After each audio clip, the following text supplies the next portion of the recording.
I'm not sure about this. There we go. Hi everyone. Is everyone seeing me? This is the first time I'm just opening up this webcam. So, hi Bill. Good to have you. Good to have everyone. There we go. Okay, I think it's all set. I think everyone should be hearing me fine. And you'll see me good. And hopefully everyone is seeing me well. If I look high joy, if I look pixelated, no worries. That's just how I look like in real life. All right, so y'all can't see, but my overlord is sitting next to me, our cat. And if you're hearing that in the background, that's coffee, that's my comfort. And behind me, there's a lovely semi-palmated sandpiper. And yeah, lovely, lovely. So I'd like to, let me just fix myself. This is not the most comfortable position for me, being in front of the camera. I'm usually behind it. So forgive me if I'm just a little bit awkward, right? I have prepared a kind of framework for this chat, and I will go through that. And of course, while I'm speaking, you all can feel free to say anything that you like, any comments, any questions that you would have in the chat, and I would check back with it when I'm finished. Right? I'm not gonna be looking at the chat while I'm talking about the book, because I have a penchant to be distracted very easily. Right? So good. So here's what. Before I get started, I'm going to pour myself a cup of coffee. Bird on. That's right. Whenever in doubt, drink coffee and bird hard. Bird hard and bird on. All right. I should probably just pour coffee and drink coffee for the next half hour. Make you wonder why did you even come here?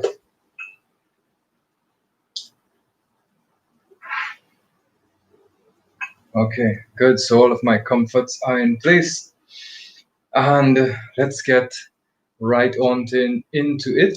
And but first of all, before I get really into it, I just want to thank everyone who's here so far. We have 32 people looking, right? I thought there was going to be just two, right? So it's a lot more people than I expected, and I'm quite humbled by everyone coming here to join me in this. All right. Um, so yeah, what happened is, like, we're doing this virtually now, but originally 2 years ago this whole thing was supposed to have been done in quite a different setting, right? We were supposed to have a grand event planned, and it was supposed to be an exhibition. It was supposed to be the book launch with the signing and all that fancy stuff, and it was supposed to be coinciding with the year of the bird, which was 2018.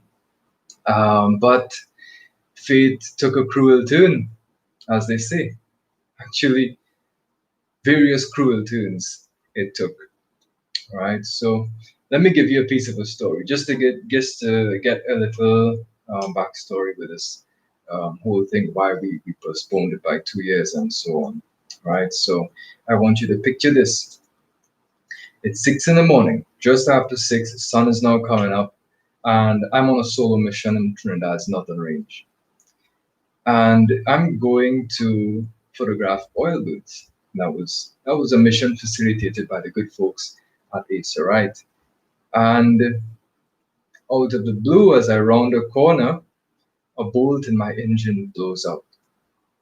And I lose steering, I lose cooling, and I lose brakes on the Arima Blanchisseuse road. So those who are familiar with that road, you're free to imagine what happened in the moments ensuing. Thankfully, both myself and my vehicle made it out relatively unscathed. Of course, I was back and forth between mechanics for a couple of weeks after that, trying to sort it out, to remove the engine and so on. But in all of that, I managed to complete the book. I was almost done when that had happened, and in the weeks after that, I had everything completed, right? And let me tell you, I'm a single-minded sort of person, right? So when I'm doing something, like nothing else has to be going on at the same time. So I finished the book, and all of this was going on with the vehicle. And one day, I I said, "Hey, what? It's getting a little critical. I'm finished the book. That me, we had just bought an external drive. I'm going to plug in this external drive, and I'm going to back up everything. You all have probably seen where this is going. I plugged in the external drive. I had to run out by the mechanic. I came back home. I said, I'm going to have a shower, and then I'm going to sit down, have some dinner, and transfer my files. Right? So I went and I had the shower, and I never saw my files again. The hard drive crashed, and I was flat on my back, right? Um, it took me a good time to get back onto my feet and see where I could resume work. I had some of the things that I had written already and were in my email inbox and so on. Um, but I had to write over one chapter of the book, which was the largest chapter, just about 500 pages. No big deal, right? But thankfully, I had most of my photographs that were backed up online from before. So that was a critical part, and thankfully, I didn't lose that many images. So, as we say, all's well that ends well. It is definitely a lesson in perseverance, and more importantly, we don't necessarily get to dictate the pace of our journeys, but make sure my coffee doesn't get too cold. Anyone else drinks coffee to settle their nerves? I drink coffee for any reason. Mm, lovely. I impress myself every time. Okay, so today, October 24th, 2020, I can finally say that my book has officially been released. Right? The Kindle version is available right now exclusively on Amazon, but printed copies are still in the pipeline. So stay tuned for that. That process has taken a little bit longer, and it wasn't our intention to release both paperback and Kindle version at the same time. However, I was kind of anxious to get it out, and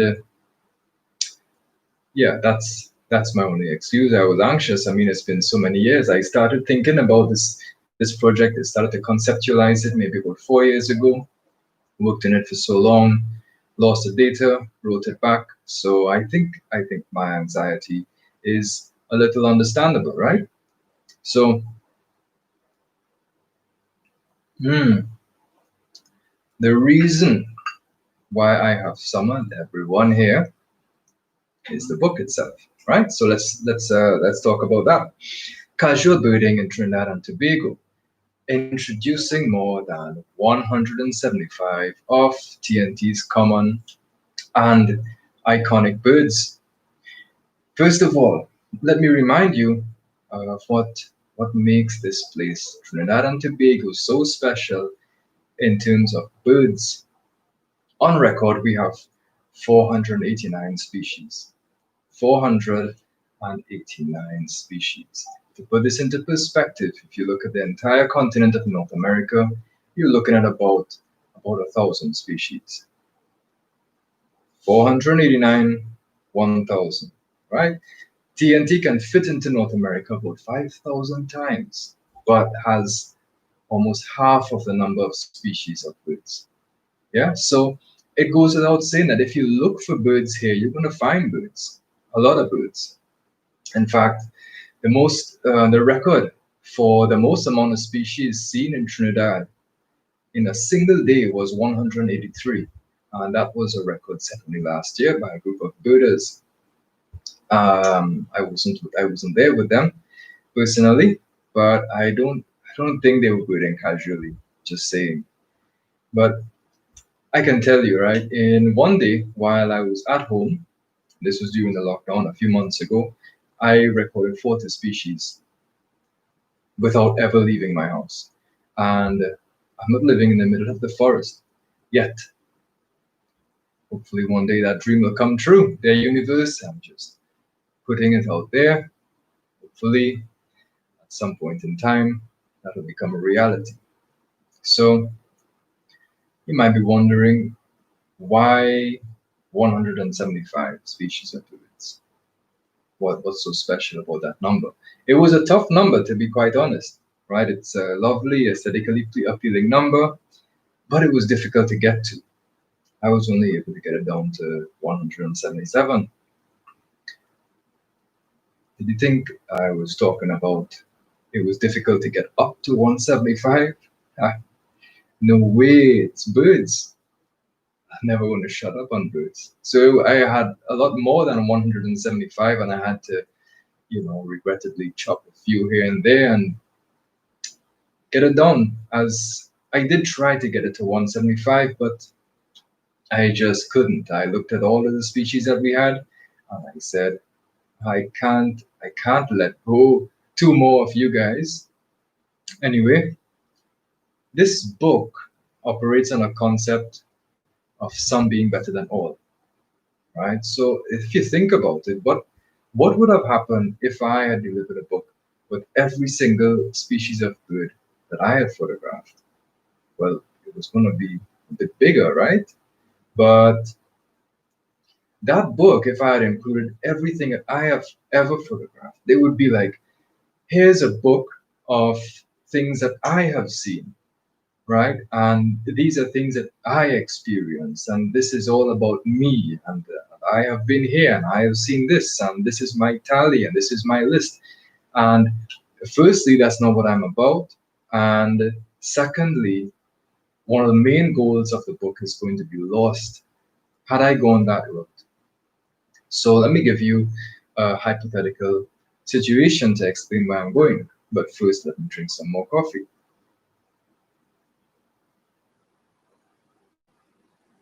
Hmm.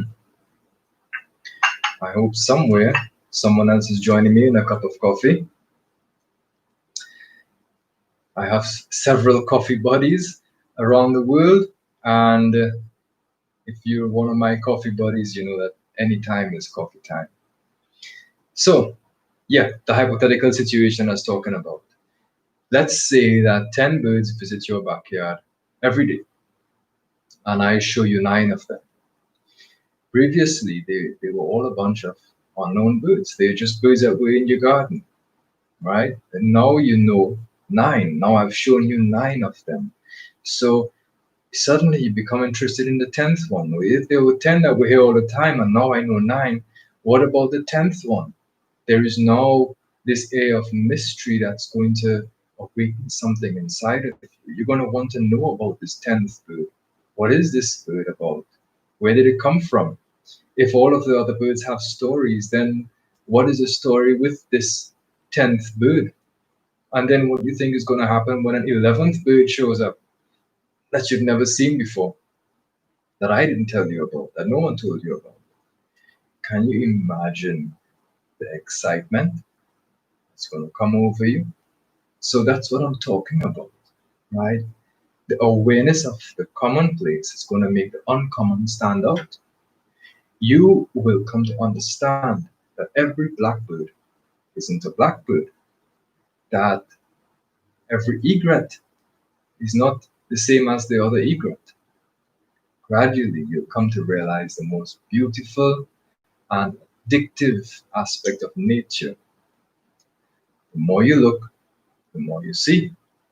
So I'm introducing you to these birds that are common so that you'll not get to know them as species on a list that you can tick off, but you'll get to know them as individuals because that's what they are. They're all individuals living, breathing, feeding, mating, seeing about their young, looking out for themselves, just like all of us. You can observe them from the comfort of your own home every day if you like. I want you to get to know their lives and to feel their vibes. So, onto the real question, I'm sure. Onto the real question, I'm sure we're all thinking about this thing about casual birding. What is it? Been hearing it all the time since I've been talking about this book. It's casual birding, and what is it? Just like two random words that this hippie guy threw together. Yeah, where did it come from? What what is casual birding? Before I get into that, I want us to get out of birding for a second. I want to share a quote with you by Jiddu Krishnamurti that reflects the essence of casual birding, but without the birding part. So let me read this quote for you. Quote, "The real is near. You do not have to seek it. And a man who seeks truth will never find it. Truth is in what is. That is the beauty of it. But the moment you conceive it, the moment you seek it, you begin to struggle. The man who struggles cannot understand. That is why we have to be still, observant, passively aware." End quote. So it is birding without really trying too hard. I like to call it the art of passive observation. Put yourself in nature, and what is for you will present itself. It is unreasonable, right, to expect that all that you wish for will be yours when you want it, especially. Now, to bird casually is to be present in the moment, to be receptive, to be observant, and respectful. And as us island people like to say, to take it easy. Because in nature, every moment is unique. No sunrise or sunset ever repeats itself. Every day is different. The same bird may sit on the same tree every morning, but clouds may differ. The wind may be blowing from another direction. The leaves on the tree may fall off one day, they may grow back another day. Everything is always different. Every single moment is unique. And that's what is going to become apparent if we observe nature passively, right? If we observe casually. So there are endless lessons in nature, but we need to be open to learn these lessons. Nature is the greatest teacher, remember that. If we can observe casually without pursuing any particular goal, we will be opening our minds. So I would like as many people as possible to read this book. This is not, I sound like a marketing ploy, but it's not, right? Um, I do honestly want as many people as possible to read this book. I would give it away for free if I can, right? But I just want people to read this book and to immerse themselves in nature, especially children. If the children can feel what I feel, then we have nothing to worry about in the future. Yeah, because seeing nature is one thing, recording it is another thing, listening to it is another thing. But all of those different senses, they pale in comparison to when you feel. And that's what I want people to do. I want people to feel nature. So, in essence, this book is not a field guide, although it kind of is. It's not a book of prose, although it kind of is. It's not a photo book, although it kind of is, it is honestly really difficult to classify. I guess not unlike the author. But speaking of the images themselves, my because I am primarily a photographer, right? I don't talk about myself so often. So yeah, I nearly said photographer. Photographer, that's what I am primarily, right? Um, my photographic style has changed over the years, and in this book, you're going to find images from a decade ago. You'll find some images from a week ago, and they typically I tend to include a lot of habitat in my images. And apart from the aesthetic appeal of it, I include habitat for one very important reason that without the habitat, there is no chance that there will be a bird that will be present.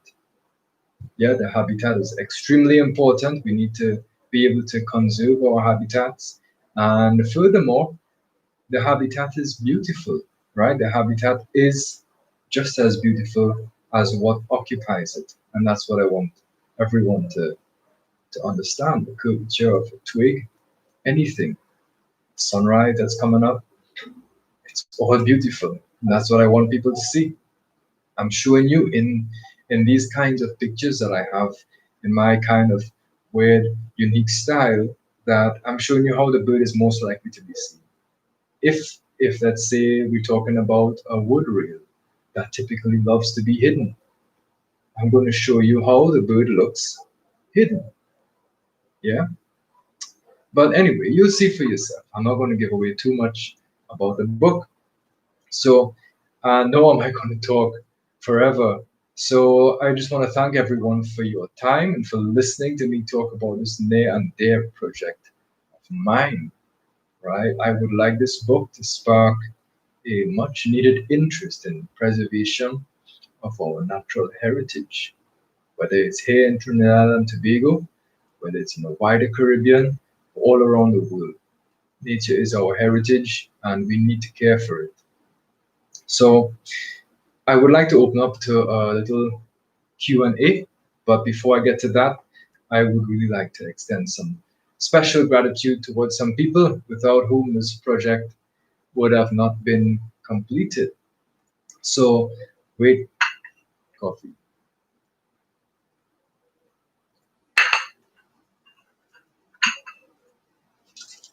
Good.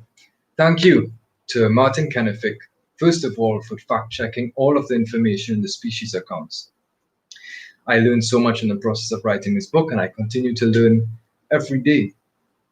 Thank you to Joanne Hussein for design and layout of this entire publication from cover to cover. Also thanks to her for contributing several of her exceptional landscape photos to this project.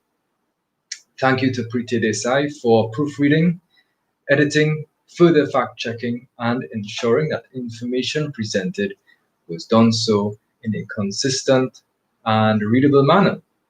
Thank you to Bill Murphy for writing a truly flattering forward.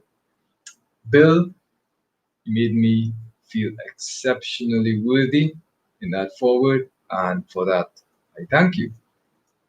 Thank you to Sean Baldeo Singh for contributing one of his photographs.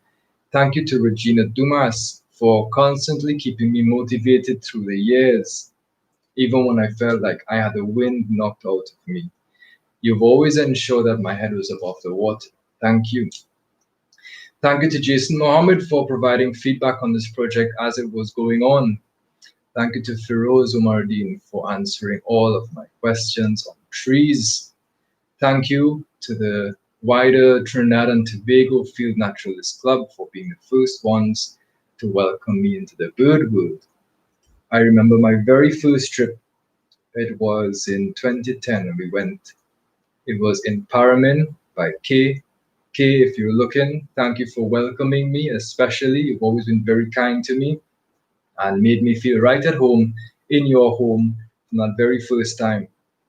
Thank you also to the local birding community for all of your support, all of your old talk, and the sharing of information.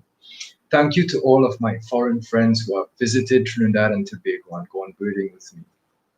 I hope all of you find some photos on this book that bring back some warm memories of our times together. Thank you also to my Instagram family for always checking up on me, for liking, sharing, and commenting on my posts, whether you've followed me for years or you followed me for hours. Your support means the world to me. Also, huge thanks to my brother Danny from Honduras, because when my drive crashed 2 years ago, Danny reached out to me with a very, very uplifting message, and I will never forget that. So thank you, my friend. Big thanks also to my supportive network of friends and family. There is one other very special person I'd like to mention before I close off.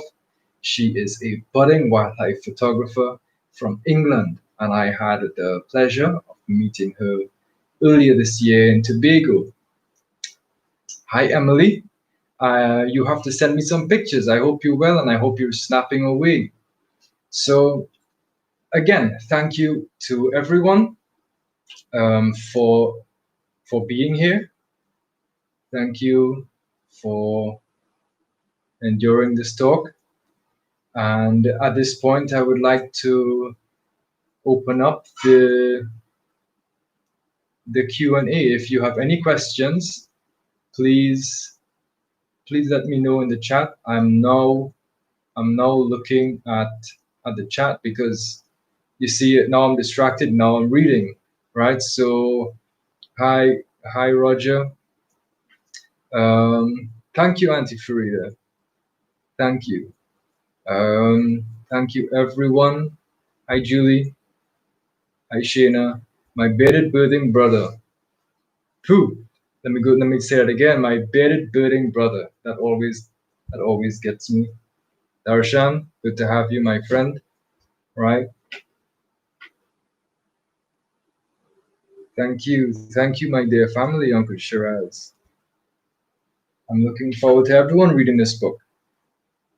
Mukzor, let's drink another cup. Who's drinking another cup of coffee? What is my favorite bird in Trinidad and Tobago? Why is the first question such a difficult question? Why? Is that life's cruel tune? What's my favorite bird?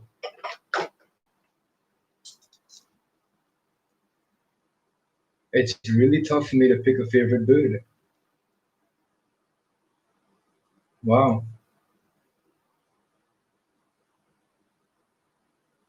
That's a tough question. But I would say, you see the bird behind me? It is a sandpiper. Jack Martin.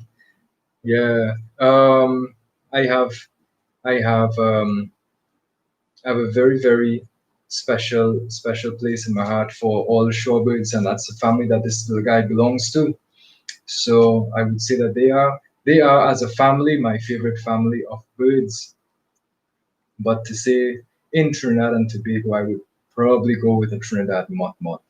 That's a bird in a $5 bill, and it is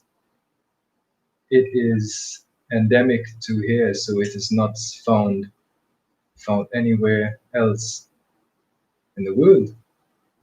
The semi-palmated sandpiper is in my book, yes, but it's not covered in the species accounts because the small sandpipers are notoriously difficult to identify. So I left that for when you're finished with my book. I would like you to move on to the field guides. Where there are two main field guides. There's the one by Martin, which is this one. This is the latest addition to this one. And there is the one by Richard French. I have the second edition. That's a Trinidad Mott. And these have all of the information that you would require. Yeah, and John is just reminding me that look at this gem. This is the first edition to the field guide by Richard French. unless you have binocular eyes, Tim. Yes, it is essential to have a pair of binoculars to go birding. But if you are birding from home, you can, of course, look at the birds with your own bare naked eyes. Um, but I always recommend binoculars so that you can see them better. And if you get a closer look at them, there is a different level of appreciation that you're going to get for the birds. I nearly threw down something. Thankfully, I averted that disaster. Let me see. I'm not going to call the names of all the birds because everyone is going to be here all night tonight. What's your favorite birding spot in TNT? I I love I love the wetlands, but there is one area that I love more than the wetlands, and that's up in the northern range. You see, the northern range is actually the northernmost reach of the Andes Mountains. So there is this kind of ancient forest. The air feels different. Um, it's it has that rainforest magic. And speaking of rainforest, perhaps my favorite birding spot in the whole of Trinidad and Tobago is Tobago, anywhere on Tobago. I absolutely love to bird on Tobago um, for many reasons, especially in that main rich rainforest. There is what we call primordial magic inside there. And anyone who's ever been, I'm sure you'll attest to what I'm saying. And if you haven't been, I highly and strongly recommend it. Um, Let me see. Preeti asks, how often do I go out birding? I try to go at least once a week. I tend to stay away from the roads during the week because everyone is um, so busy and everyone is always in a rush. And I'm just a really casual guy, so I just wanna, I wanna lean back in my vehicle and just roll down the road and look at some birds and come back. But um, I try to stay indoors during the week, and the weekend I would maybe go out on Saturday and the Sunday if things go well, or if I do like last week was Global Big Day, so we birded all day on Saturday and woke up maybe mid morning on Sunday, so we didn't go anywhere on Sunday. But if I could go birding every day, that'd be perfect, right? But even though I would say I go out birding at least once a week, I'm always birding even when I'm home, right? I would be doing something, but I'll be like, wow, that's a striped cuckoo calling from across the hill. And yeah, once you start, you never stop. You never stop, whether you're seeing things or you're not seeing things. They're the first sounds that you hear in the morning. Yeah. Um, a timeline for availability of the hard copy. We are working on that to be available next month. So sometime in November, you would you would be able to order a hard copy, a paperback version, right? Not a hard copy, not a hard cover, but a paperback. I do in the book. I do talk about the tools that are necessary for one to become a good birder, a competent birder. Um, so yeah, let's see, top five or top 10, Juanita. Uh, you want to be here all night? I think I would just narrow it down in terms of families, right? Shorebirds like the one behind me, and vultures are my top two families of birds in the world generally for a multitude of reasons. Um, I self published this book, and I'm not averse to going to a publisher. However, we were more leaning towards doing just an ebook for now because of the pandemic and um, just the whole concept of people minimizing contact. Um, yeah, favorite casual birding spot at home. At home, you can see birds anywhere, anywhere, anywhere. You can be in the middle of the city and you'll see birds. All you have to do is look up. Yeah, um, yeah, look up in the sky instead of looking down at your phones. I say that now very hypocritically because we're all using technology for this launch. Second book, I do have I do have some ideas somewhere inside there somewhere, and I don't know. Who knows what the future holds? Suppose there's going to be a third book before there's a second book. I don't know. And yeah, Jupiter. Jupiter's asleep right now next to me. So if I move him, I'm like 100% sure I'm going to get bitten. And while it does have entertainment value, I think the laptop may fall off of where it is because he's such a large cat.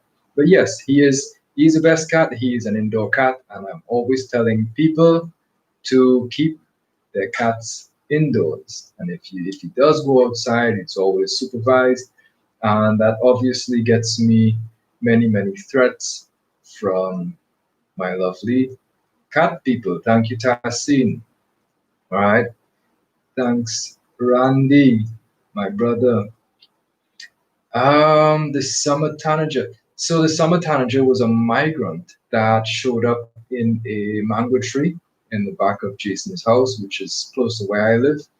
And what happens with migrants is that a lot of times they do retrace their paths. So it is prudent for us to keep checking around the next um, in the next in the next year, when the next season, when when this whole when the migratory season repeats itself, right?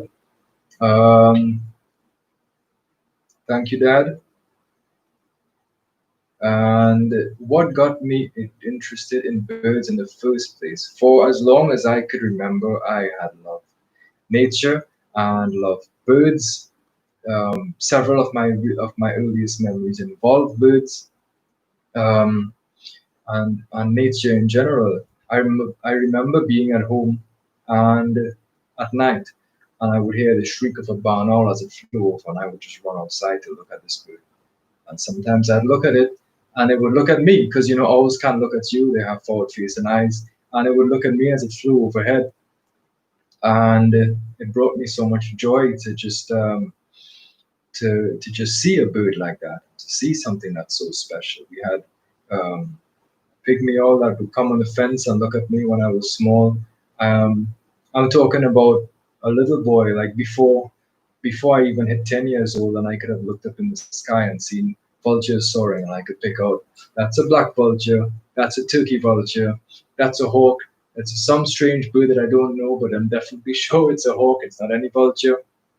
Um, so yeah, I always had enjoyed birds, and even as I got older and I was in school, in high school, I used to cut class, but not to go and like play pool or whatever. I used to still stay in school, but I just would be like behind the water tanks, just looking at the frigate birds just in the sky.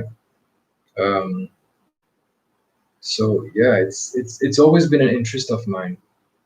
Um, What can we do to help birds out in our own yards or just in general? That's an excellent question, and I do have the answer in the book. But I'll tell you for now, birds need a very few things. They need food, they need shelter, place to live, a place to build their nests, right? So one of the best things that we can do is to ensure that native plants can grow and native plants can be propagated, right? So remember, whenever we build a house or we build a settlement for ourselves, we are destroying their habitat. So anything that we can do to restore some of their habitat is going to be helpful to them. So um, so if we leave big trees, that's perfect, right? But if the trees are already cut, or if you live in a place that's say grassland historically, and scrub that has very small trees, um, you can leave things to grow, right? Which is actually what I've been doing at home here. Um, for the past 3 years, what I would do before I cut the grass outside, I would go and just inspect it. So if I'm seeing something that's growing that looks a little different from the rest of things, I would cut around it and I'd leave it and let it grow, and I would see what comes of it, and I would monitor the plant and see what comes to it. So several plants I've noticed, like I would see a particular caterpillar or a particular butterfly that would come to it. And also, what I did here personally was any plant that was growing up at the fence line, I left it. Because if it was planted at the fence line, it was planted by a bird, right? Likely through its droppings, right? Which would then mean that that plant had a fruit that the bird ate. It had something that that bird ate and deposited. Um, Yeah, so definitely leaving their food sources intact, definitely leaving their habitat intact, and in lieu of those things, creating food supplies for them and creating habitat for them, because that's the most important thing. And of course, um, halting the destruction on a wider scale, but that's kind of beyond the individual now. Um, What are some of the biggest threats that birds and the biodiversity of bird species face in TNT? I would say it was the threat of human encroachment on their habitats, right? So things like forested areas that are functioning for millennia, we need to leave those in place. So it takes a lot less energy to leave something like that in place, and instead of getting rid of it and then replanting somewhere else. People like to say, well, even though we cut down here, we'll have a tree planting exercise somewhere else. But it's not just about the trees; it's all of the players in the forest that would play their individual parts, right? And that's a system that's a self-sustaining system that's been going on for millennia, as I said. So um, that you see, let's say, have you personally witnessed any threats becoming worse? Yes, and that was actually something that kickstarted this whole thing with this book, and the need for me to do something that I have to get to a wider audience, right? Because I've been birding for, let's say, around a decade, and I've been in the bush and I've been observing things, and in that short time, because it is a short time. Um, I have seen birds become harder to see. I've seen them become scarcer. I've seen birds that typically feed in the forest appearing in suburban areas. I've seen birds that feed in the forest picking at garbage. Um, Even at home here, like Rambai said, I was always aware of what is around me, even though I didn't know it. Um, in terms of the sounds that I would hear, and a couple of years ago, a mega project began maybe a few miles away, and it was a highway. And when that highway construction began, I began to hear a number of species, and I began to see a number of species that I never saw in my entire life here before. So I knew that their homes were being destroyed, and I knew that they were being pushed out of where they were. Um, but yeah, I've seen them become scarcer. I've seen more deforestation. Actually, within the last maybe 3 years, I've seen so much more deforestation in the northern range. People have been clearing forest for to plant pepper or whatever short crops that people want to plant um, in the northern range, in the central range, all over. I've been to a place in the central range that is the Central Range Game Sanctuary, I believe, and there is a road that passes through that game sanctuary, and all around that road, on either side of the road, is farmland, and that's supposed to be a sanctuary. That's supposed to be a forest sanctuary, and the people have this misconception that all bush is bush, and it doesn't matter, and it's like all green is green, but there are different shades of green, right? If if we clear mature forest, it's going to be centuries before that forest gets to be where it was um, again, right? So yeah, that loss of habitat is extremely rampant, and of course, when people are clearing land for to plant crops, they typically open it to fires as well, right? Um, because a lot of people practice slash and burn here, and in other parts of the world, slash and burn is terrible, and I've seen that here. I've also seen the use of pesticides. So that is something actually that I would like to drive home for everyone, because many people think it's fine to just to spray a pesticide on your crops, right? Or to just leave some poison for rats or whatever. But any kind of poison that you are releasing into the ecosystem, you are poisoning nature, and it doesn't kill exactly what you want to kill. So if you put rat poison, the rat might eat it, yeah, and the rat might die. But before the rat dies, the rat is just going to stagger into the open somewhere, and an owl might pick it up, and then the owl dies. The owl gets poisoned.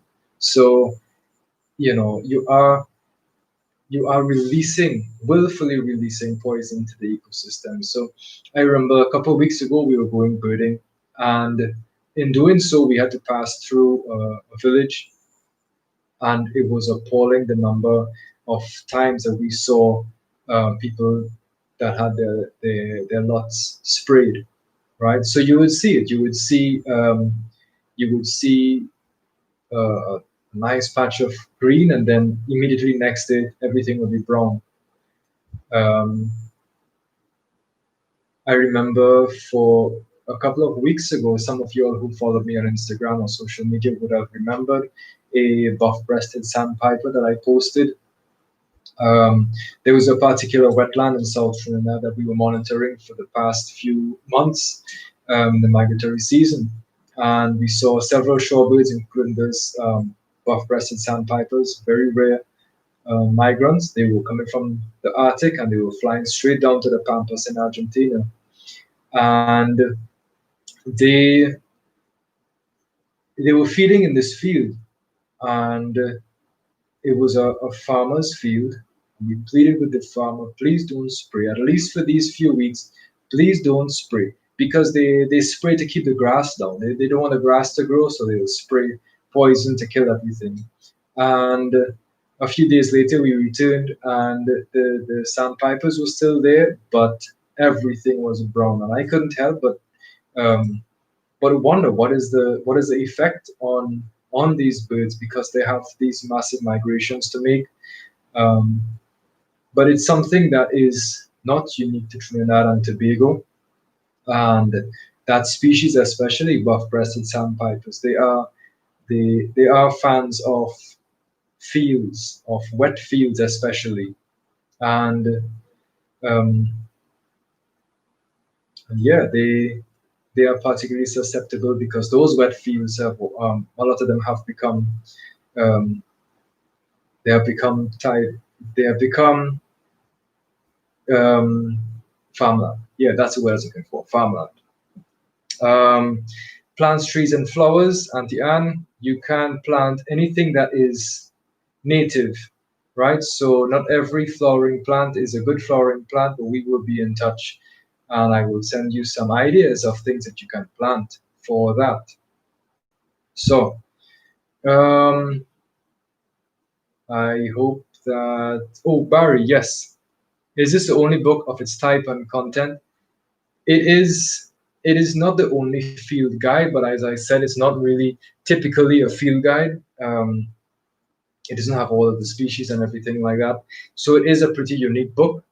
And yes, so it is the only book of its kind published in Trinidad and Tobago, and it's also the only book that is done by a native Trinbagonian, right? It's the only bird book that's done by someone that's born and bred here.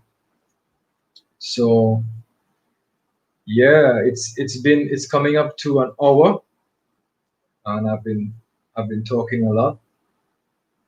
Um, so I think we can call it a night. My coffee is almost finished, and yeah, I'm still definitely going to be able to fall asleep.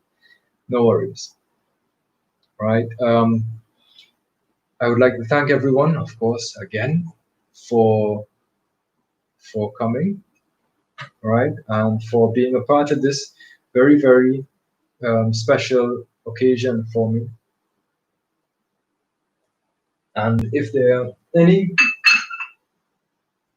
last minute questions, do let me know. And if you think of something after, feel free to shoot me an email, to call me, or to message me on social media anywhere. So thank you, my brother. Right, bird on all the time. I can't wait for my t-shirts to get here. Right. Um, but yes, thank you, everyone. And please have a good night. I might probably do another live stream at some point in time that Jupiter will feature in heavily. He's still fast asleep, right? I'm not going to be up all night, Tim. I promise you, right? I'm just drinking coffee for tomorrow morning. And yeah, thanks, Roz. Thanks, Auntie Farida. Um, thank you all for joining me, Bill. Thank you. And I wish that we could hang out again sometime soon. So, Preeti, thank you. You already made this worthwhile. And I was nervous to start with, but I think everyone helped me to get really comfortable. So, again, much thanks, and everyone, please have a wonderful night, and I'll catch you soon. Take care. Oh, wait, a favorite bird to photograph. Um, no, anything that has feathers is my favorite bird to photograph. I was about to hit end stream. More live streams. Yeah, I'll try. I'll try. It's not the most, as Ross said initially, it's not my preferred habitat, but I will try my very best. Who knows what the future will hold? Yeah, thank you. Thank you. So take care, everyone. Be well and be birdie. Bye bye.